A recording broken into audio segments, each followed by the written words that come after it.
హుజరాబాద్ జిల్లా సాధన చేసి ఆధ్వర్యంలో ఈరోజు ఒకరోజు నిరాహార దీక్షను కొనసాగించడం అనేటువంటి జరుగుతున్నది. అయితే ఎందుకొరకు ఈ దీక్ష, ఎందుకొరకు హుజరాబాద్ జిల్లా కావాలి అని అంటున్నాం అనేటువంటి విషయానికి ఇక్కడికి వస్తే ఏంటంటే 2016 లోపల ఏవైతే ప్రజల యొక్క సౌకర్యార్థం ఏర్పాటు చేసినటువంటి 33 జిల్లాలు ఏవైతే ఉన్నాయో అవి శాస్త్రీయంగా జరగలేదు అనేటువంటి దాంతో తర్వాత పోతే ప్రధానంగా మన హుజరాబాద్కు అన్యాయం జరిగిందని చెప్పేసి 2016 నుంచి వెళ్ళి ఈ ప్రాంతంలో ఉన్నటువంటి రాజకీయ పార్టీలు, ప్రజా సంఘాలు, తర్వాత పోతే కుల సంఘాలు, అట్లనే వర్తక వాణిజ్య సంఘాలు అన్నీ కూడా పెద్ద ఎత్తున ఇక్కడ ఉద్యమాన్ని నిర్వహించడం అనేది జరిగింది. అయితే ఆ ఉద్యమాన్ని నిర్వహించినప్పటికీ కూడా అప్పుడున్నటువంటి ప్రభుత్వము దీన్ని పట్టించుకోకపోవడం ద్వారా అట్లనే ఈ హుజరాబాద్లో ఉండబడినటువంటి రాజకీయ నాయకులు, ప్రధానంగా అప్పుడు ఉన్నటువంటి నాయకుల మధ్యలో ఉన్నటువంటి విభేదాల వల్ల ఇది జిల్లా కాకుండా పోయింది అని చెప్పేసి ఇక్కడ ప్రజలందరూ కూడా భావిస్తున్నటువంటి పరిస్థితి. అయితే మేము ఎందుకొరకు దీన్ని జిల్లా కావాలని అంటున్నామనంటే ఇది ఒక హుజరాబాద్ జిల్లా అనేటువంటిది ఒకప్పుడు ఇది రెవెన్యూ డివిజన్, అంటే 1952కు ముందు ఇది రెవెన్యూ డివిజన్గా ఉంది. ఈ రెవెన్యూ డివిజన్ లోపల మనకు పెద్దపల్లి కానీ, సుల్తాన్బాద్ కానీ, అట్లనే మంతిని కానీ, పరకాల కానీ ఇవన్నీ కూడా మన హుజరాబాదు డివిజన్లో ఉన్నటువంటి పరిస్థితి. ఆ తర్వాత కాలంలో మండల వ్యవస్థ, తాలూకా వ్యవస్థ వచ్చినప్పుడు ఇవన్నీ కూడా విడిపోయినటువంటి పరిస్థితి.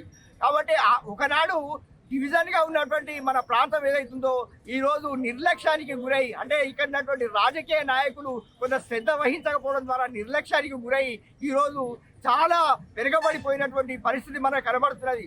ముఖ్యంగా ఈరోజు ఈ యొక్క హుజరాబాద్ జిల్లాకు మనకు 13-14 మండలాలు ఉన్నాయి. అంటే సైదాపూర్ నుంచి మొదలుకుంటే సైదాపూర్, భీమదేవరపల్లి, ఎల్కతుర్తి, కమలాపూర్, తర్వాత ఇల్లంతకుంట, జమ్మికుంట, ముట్లపల్లి, మూళ్ళపల్లి, తర్వాత వేన్వెంక, తర్వాత మావిలాల, టేకుమట్ల, ఇల్లంతకుంట, ఇవన్నీ తర్వాత శంకరపట్నం మండలం.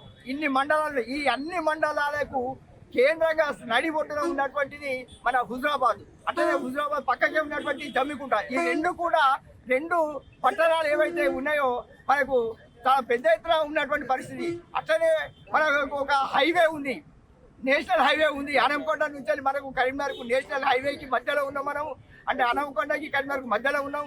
అదేవిధంగా ఉత్తర భారతాన్ని దక్షిణ భారతాన్ని కలిపేటువంటి పెద్ద రైల్వే లైన్ ఉంది. ఇవి తర్వాత అట్లనే మన జమ్మికుంట ఆసియా ఖండంలో బట్టే చాలా పెద్దదైనటువంటి, అంటే మన హుజరాబాద్ మన ఇండియాలో బట్టే ఒక పెద్దదైనటువంటి మార్కెట్ జమ్మికుంట మార్కెట్ ఉంది. ఈ విధమైనటువంటి అన్ని అభివృద్ధి కార్యక్రమాలు, అట్లనే ఇక్కడ జిల్లా ఏర్పడితే కావలసినటువంటి భూములు కూడా, ప్రభుత్వ భూములు కూడా ఇక్కడ అనేకమైనటువంటి ఉన్నాయి. వీటన్నిటిని దృష్టిలో పెట్టుకొని అన్ని సౌకర్యాలు ఇక్కడ ఉన్నాయి కాబట్టి అందరి ప్రజలకు మధ్యలో ఉంది. ఇప్పుడు అంటే ఇన్ని 14 మండలాలకు సెంటర్గా ఉన్నటువంటి ఈ హుజరాబాద్ను జిల్లాను చేయడం ద్వారా ఈ హుజరాబాద్ జిల్లా ఈ ప్రాంతం అనేటువంటి అభివృద్ధి అవుతుంది. అందరి ప్రజలకి కూడా ఏంటంటే వాళ్ళ యొక్క వివిధ ఎంతో దూర ప్రాంతాలకు వెళ్ళాల్సినటువంటి పరిస్థితి లేకుండా అందరికీ అందుబాటులో ఉండేటువంటి పరిస్థితి ఉంది. ఇప్పుడు కమలాపూర్ వాళ్ళు కానీ, తర్వాత భీమదేవరపల్లి వాళ్ళు, తర్వాత జమ్మికుంట, వీళ్ళందరూ కూడా వేరే ఎక్కడికో వెళ్ళాలి అని అనుకున్నప్పుడు ప్రధానంగా మనకు ఉన్నటువంటి ఎల్కతుర్తి, కమలాపూర్ వాటిని తీసేసినప్పుడు ఏమవుతాయంటే అక్కడ ఉన్నటువంటి మండలాల ప్రజలంతా కూడా మేమంతా అనంకొండకు వెళ్ళాలి అని అంటే అక్కడ ద్వితీయ శ్రేణి పౌరులుగా మమ్మల్ని చూస్తున్నారు. అక్కడ ఎవరు కూడా మమ్మల్ని పట్టించుకోవట్లేదు. హుజరాబాద్ జిల్లా కనుక అంటే మాకు ఇది చాలా దగ్గరగా ఉంటుంది, బాగుంటుంది అని చెప్పేసి వాళ్ళంతా కూడా అభిప్రాయపడుతున్నారు. ఇట్లా ఏంటంటే మనం ఎక్కడ చూసుకున్నా కూడా ఇంకొకటి ఏంటంటే మన హుజరాబాద్ ఇప్పుడు మనకు 4-వే లైన్ వచ్చేసింది. ఈ 4-వే లైన్ ద్వారా ఏమవుతుందంటే హుజరాబాద్ పట్టణం అనేటువంటి నిర్మానుష్యంగా మారేటువంటి పరిస్థితి ఉంది. ఇక్కడ ఉన్నటువంటి ఈ టౌన్కు వచ్చేటువంటి పాపులేషన్ ఏవైతే ఫ్లోటింగ్ పాపులేషన్ అనేటువంటిది లేదు. కాబట్టి ఏంటంటే దీన్ని దృష్టిలో పెట్టుకొని మనం ఈ హుజరాబాద్ను జిల్లా చేసుకోవడం కొరకు మేమంతా కూడా ఉద్యమాన్ని నిర్వహిస్తున్నాం. ఈ రోజు ఏవైతే ప్రభుత్వం ప్రకటించిందో ఈ 6 నెలల గడువు లోపల తప్పనిసరిగా ఈ సమీక్ష చేసి హుజరాబాద్ను జిల్లా చేయాలని చెప్పేసి మేము కోరుతున్నాం. ఆ విధంగా చేసేంత దాకా మా ఉద్యమాన్ని కొనసాగిస్తున్నామని విజ్ఞప్తి చేస్తున్నాం. Local to global news at your fingertips. మీ చేతిలో ఒక ఆయుధం. Download R TV app. Media legend Ravi Prakash is back.